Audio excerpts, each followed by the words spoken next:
नमस्कार दोस्तों, मैं एक बार फिर आपका स्वागत करता हूं आपके अपने ही चैनल वेल्थ स्ट्रक्चर पर। और एवरी वीक की तरह आज के एनालिसिस में हम यहां पे बात करने वाले हैं क्रूड ऑयल की।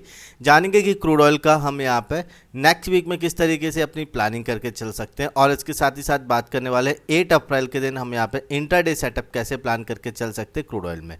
ठीक है, तो चलो स्टार्ट कर लेते हैं अपनी एनालिसिस। स्क्रीन पर आप जो चार्ट देख रहे हैं, हमने यहाँ पे क्रूड ऑयल का अप्रैल फ्यूचर पे किया है और एक कैंडल आपको यहाँ पे 4 आवर का सेंटीमेंट दिखा रही है। ठीक है, तो सबसे पहले यहाँ पे हम बात कर लेते हैं कि क्रूड ऑयल में हमने लास्ट वीक में क्या प्लान किया था और लास्ट वीक की प्लानिंग के अकॉर्डिंग आज हम कहाँ पर लाई कर रहे हैं। ठीक है, इस आप चैनल पर पहली बार आए हैं तो एक बार लास्ट वीक का वीडियो जाकर देख सकते हैं। इससे आपको एक कॉन्फिडेंस लेवल मिलेगा कि किस तरीके से हम यहाँ पे मार्केट में अपना कामकाज कर रहे हैं। ठीक है, और अगर आप यहाँ पे हमारे वीडियोज़ को एनालिसिस को काफ़ी टाइम से फॉलो कर रहे हैं या ऑलरेडी फॉलो कर रहे हैं, सो आपको ऑलरेडी पता होगा कि लास्ट वीक में हमने क्या प्लान किया था और किस तरीके से हमने यहाँ पे प्रॉफिट कमाया है। ठीक है, तो लास्ट वीक में गाइज हमने क्या प्लान किया था कि क्रूड ऑयल अगर 6920 हमने ये लेवल लिया था, अगर इस लेवल के ऊपर क्रूड ऑयल अपसाइड में ब्रेक कर रहा था तो हमने प्लान किया था कि इस लेवल के ऊपर हम यहाँ पे अपना बाय प्लान करके चलेंगे।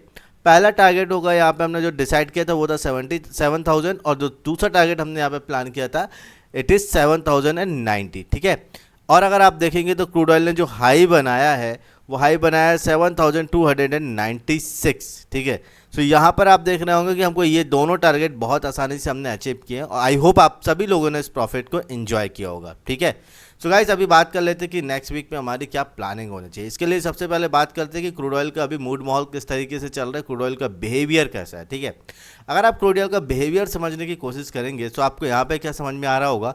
आप देखिए यहाँ पे क्रूड ऑयल ने एक इस लेवल के बाद से एक जर्नी स्टार्ट की। ठीक है, ये लेवल है नियर अबाउट 6450 के आसपास। ठीक है, तो 6450 से अगर आप देखेंगे तो क्रूड ऑयल ने जो एक अप ट्रेंड की जर्नी ली है, तो यहाँ पे ये एक आपको रैली मिली। इसके बाद क्रूड ऑयल ने आप देखिए यहाँ पे पॉज लिया। पॉज लेने के बाद में जैसे ये रेंज शिफ्ट हुई है, रेंज शिफ्ट होने के बाद में आप देखिए वापस आपको क्रूड ऑयल में एक रैली देखने को मिली। अगेन यहाँ पर क्रूड ऑयल ने एक रेंज बनाई, जैसी रेंज ये शिफ्ट हुई फिर आपको क्रूड ऑयल में एक रैली देखने को मिली। ठीक है, तो कहने का मतलब क्या हुआ, क्रूड ऑयल अभी किस तरीके से ट्रैवल कर रहा है, एक रैली मिल रही है, एक रेंज बना रहा है, एक रैली मिल रही है, एक रेंज बना रहा है और एक रैली अभी ये चल रही है। ठीक है, सबसे इंपॉर्टेंट क्या है कि आप ये यहाँ पे देखोगे तो ये जो रैली मिल रही है, रैली के बाद में आपको यहाँ पे जो करेक्शन होता है, करेक्शन आप देखो एक साइडवेज के फॉर्म में हो रहा है। यहाँ पे साइडवेज के फॉर्म में अगर करेक्शन हो रहा है तो हमें इंडिकेशन क्या मिलते हैं कि यहाँ पे जो बायर्स का नेचर है और या जो बायर्स का बिहेवियर है वो काफ़ी स्ट्रॉन्ग है मार्केट में। ठीक है, क्योंकि अगर देखिए मार्केट में क्या होता है कि सपोज फॉर एग्जांपल इस तरीके से आपको कोई रैली मिली, तो रैली के बाद में क्या होता है, जनरली आपको यहाँ पे करेक्शन देखने को मिलता है और ये करेक्शन आने के बाद में फिर मार्केट में एक जर्नी स्टार्ट होती है। ठीक है, लेकिन आप यहाँ पे देखो क्रूड ऑयल में क्या हो रहा है कि आपको मार्केट में एक रैली मिल रही है और जो करेक्शन हो रहा है वो करेक्शन किस फॉर्मेट में हो रहा है, इस तरीके से साइडवेज फॉर्मेट में हो रहा है। फिर ये रेंज शिफ्ट होती है, हाई ब्रेक होता है, अगेन रैली मिलती है।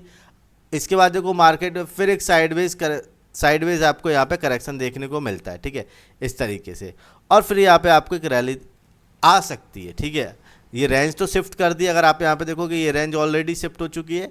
यहाँ पे क्रूड ऑयल में अगर आप देखोगे तो लगभग 7300 के आसपास का आप देख रहे होंगे हाई बना दिया है। ठीक है, सॉरी 7296 का यहाँ पे हाई बना दिया और राउंड अप करके अगर मैं बात करूँ तो हम इसको 77,300 कह सकते हैं। ठीक है, अब सबसे इम्पॉर्टेंट ये है कि जब अब यहाँ पे हमें पता चल चुका है कि यहाँ पे बायर्स जो है वो काफ़ी स्ट्रॉन्ग है, तो हमारा व्यू क्या होना चाहिए, व्यू हमारा होता है यहाँ पे ऐसे सिचुएशन में कि जब भी आपको यहाँ पे डिप पे मार्केट आता हुआ दिखाई दे, सो हम यहाँ पे कोई भी एक रिवर्सल कैंडल पे स्ट्रॉन्ग पे यहाँ पे बाय करने की प्लानिंग करते हैं। ठीक है, इन दिस सिनेरियो हम यहाँ पे जब भी बाय करते हैं तो पहला टारगेट होता है हमारा ये वाला लेवल, और अगर इस लेवल को ब्रेक कर देता है तो हम यहाँ पर नेक्स्ट जो टारगेट प्लान करते हैं it is 2x of R SL।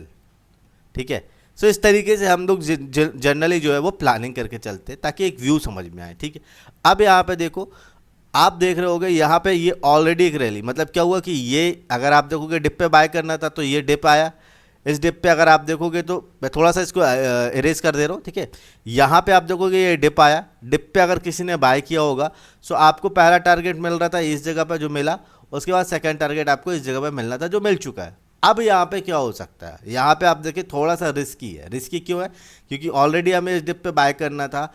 Already अगर इस डिप पे बाय किया है तो बहुत अच्छी बात है, अगर नहीं किया है थोड़ा सा अलर्ट रहिएगा, क्योंकि क्या होता है इन दिस सिनेरियो, ऐसे केसेस में आपको यहाँ पे कई बार मार्केट जो है वो राउंड हो जाता है या रिवर्स हो जाता है, तो ऐसे केसेस में क्या होता है एसएल हिट होने के चांसेस बढ़ जाते हैं। ठीक है, तो करना क्या चाहिए ऐसे केसेस में, स्मॉल क्वांटिटी के साथ में आप यहाँ पे कामकाज कीजिए। क्वांटिटी साइज क्या कर लीजिए, आपका स्मॉल कर लेंगे तो आपकी रिस्क क्या हो जाएगी, मिनिमाइज हो जाएगी। ठीक है, अब यहाँ पे देखो क्या कर सकते हैं, मान लो अगर हाई ब्रेक हो जाता है, क्योंकि अगर मान लो कि क्रूड ऑयल को यहाँ पे अपसाइड में ही जाना है, इसी ट्रेंड को फॉलो करना है या इसी ट्रेंड को कंटिन्यू करना है, इन दिस सिनेरियो आपको सबसे पहले ये कंसीडर करना होगा कि जब तक कि हाई ब्रेक नहीं होगा, हाई अगर हम बात करें राउंड लेवल में तो 7300, ठीक है, 7300 क्रूड ऑयल के लिए अभी एक रेजिस्टेंस की तरह एक्ट कर रहा है।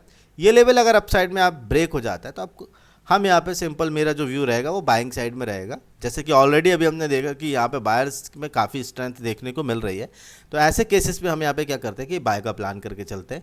और अगर मान लीजिए कि यहाँ पे 73,000 ब्रेक हो जाता है, जो कि एक राउंड नंबर भी है, ठीक है, राउंड नंबर अपने आप में एक सपोर्ट एंड रेजिस्टेंस की तरह एक्ट करते हैं। ठीक है, सो अगर 7,300 ब्रेक होता है तो ऐसे केसेस में हमने बाय करना है। पहला टारगेट हमारा होगा यहाँ पे 7,390, और जो दूसरा टारगेट हम यहाँ पे प्लान करके चल सकते हैं वो दूसरा टारगेट होगा यहाँ पे 7,490। ठीक है, ये दो हमारे पास में लेवल निकल के आ रहे हैं अप साइड में। बात कर लेते हैं डाउन साइड में, या मान लीजिए कि हमें सेल कब करना है, वो कौन सा लेवल होगा जहाँ से हम सेल कर सकते हैं। ठीक है, चलो बहुत ही सिंपल है। आप देखो यहाँ पे प्रीवियस यहाँ पे एक रेंज मिली थी, जैसे ऑलरेडी हमने डिस्कस किया कि यहाँ पे क्रूड ऑयल में एक रेंज थी। तो रेंज अगर आप देखेंगे यहाँ पे मार्केट एंटर करता है, कौन सी रेंज है ये, 7,190। ठीक है, तो 7,190 अगर इसके नीचे मार्केट निकलता है, चूँकि यहाँ पे मार्केट में अगर आप देख रहे होंगे तो बायर्स में काफ़ी स्ट्रेंथ देखने को मिल रही है, तो ऐसे केसेस में हम यहाँ पे क्या करेंगे, अगर अपना सेल प्लान कर रहे हैं तो हमें यहाँ पर दो चीज़ें ध्यान रखनी है। पहली चीज़ कि एकदम कंफर्मेशन होगा तो ही हम यहाँ पर सेल करेंगे, और सेकंड चीज़ यहाँ पे हम अपनी रिस्क को मिनिमाइज करके काम करेंगे, क्योंकि मार्केट का ट्रेंड अपसाइड में है, बायर्स यहाँ पे स्ट्रॉन्ग है। ठीक है, तो हम जब भी सेल करते हैं तो यहाँ पर रिस्क को अपनी क्या कर लेते हैं, मिनिमाइज कर लेते हैं। तो रिस्क मिनिमाइज करने का क्या तरीका होता है, यहाँ पे अगर आप मान लो 100 क्वांटिटी के साथ में ट्रेड कर रहे हैं तो रिस्क मिनिमाइज करके हम यहाँ पे 50 क्वांटिटी के साथ काम करते हैं, या 60 क्वांटिटी के साथ में क्या काम करेंगे, या और रिस्क मिनिमाइज करेंगे तो हम 40 क्वांटिटी के साथ में काम कर सकते हैं। तो रिस्क मिनिमाइज करने का समझ में आ गया किस तरीके से रिस्क मिनिमाइज करना है। ओके, अब यहाँ पे हमें क्या करना है, अगर 7,190 ये लेवल ब्रेक हो जाता है तो सिंपल हम इस लेवल के नीचे अपना सेल प्लान करके चलेंगे। पहला जो टारगेट हमें यहाँ पे अपना प्लान करके चल सकते हैं वो होगा 7,080, और जो दूसरा प्लान हम यहाँ पे, दूसरा हमारा जो टारगेट हो सकता है, अगर मान लो 7,080 को भी मार्केट ब्रेक कर देती है, इन दिस सिनेरियो जो हमारा नेक्स्ट टारगेट होगा वो होगा 6,970। ठीक है, सो हमें डाउन साइड में ये दो लेवल मिल जाते हैं। ठीक है, तो यहाँ पे हमारा अभी तीसरा तो कोई व्यू मुझे यहाँ पे समझ में नहीं आ रहा है कि किस तरीके से हम यहाँ पे तीसरा व्यू अपना कोई लेके चलते, तो फिलहाल यहाँ पे हमारे पास में दो ही ये व्यू निकल के आ रहे हैं क्रूड ऑयल के लिए। सो अभी हमने बात की कि वीकली हम किस तरीके से प्लान कर सकते हैं क्रूड ऑयल में, क्या हमारी प्लानिंग होनी चाहिए। अब हम यहाँ पे बात करेंगे कि हम यहाँ पे इंट्राडे, यानी कि हम 8 अप्रैल के दिन किस तरीके से हम यहाँ पे अपना सेटअप प्लान करके चल सकते हैं। इसके लिए हमें क्या करना होगा, चार्ट को लेके चलते हैं हम 15 मिनट के टाइम फ्रेम में, 15 मिनट के टाइम फ्रेम में, ताकि हम यहाँ पे प्लान करके चल सकें अपना मंडे का व्यू।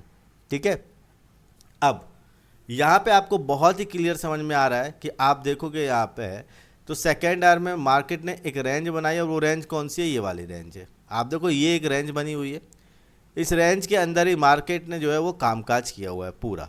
ठीक है, तो अब यहाँ पे हमें क्या समझ में आता है कि अगर लेट सपोज मार्केट ने ये अपसाइड वाली रेंज शिफ्ट कर दी, मतलब अपसाइड मतलब 7,300, तो सिंपल हमें यहाँ पे ऑलरेडी प्लान किया कि हमें यहाँ पे बाय करके चलना है, तो हम बाय ही करेंगे।